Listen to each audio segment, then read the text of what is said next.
রাজধানীর মতিঝিলের শাপলা চত্বরে 2013 সালের 5 মে নিহতদের রাষ্ট্রীয় শহীদের স্বীকৃতি দেওয়ার দাবি জানিয়েছেন জাতীয় নাগরিক পার্টির এনসিপি সদস্য সচিব ও রংপুর 4 আসনের সংসদ সদস্য আক্তার হোসেন।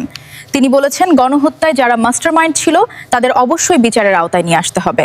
সে সময়টাতে প্রত্যক্ষ এবং পরোক্ষভাবে যারা এই হত্যাযজ্ঞকে সমর্থন দিয়েছিল তাদের বিচারের আওতায় নিয়ে আসতে হবে। আজ মঙ্গলবার বিকেলে রাজধানীর বাংলা মোটরে এনসিপি কার্যালয়ে শাপলা গণহত্যা থেকে জুলাই মানবতা বিরোধী অপরাধ প্রধান অতিথি আক্তার হোসেন কথা বলেন। আক্তার হোসেন বলেন, 5 মের শহীদেরা সব থেকে কম আলোচিত, তাদের ন্যূনতম স্মরণ করার সুযোগটুকুও আওয়ামী লীগ দিতে চায়নি।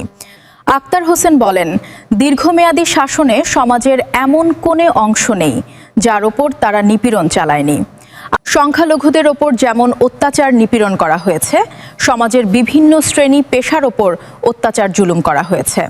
দেশে আর ধর্মবিদ্বেষের চর্চা চান না উল্লেখ করে এনসিপির সদস্য সচিব বলেন, ধর্মকে ব্যবহার করে কোনো ধরনের উগ্রপন্থাও এই দেশে আর দেখতে চায় না।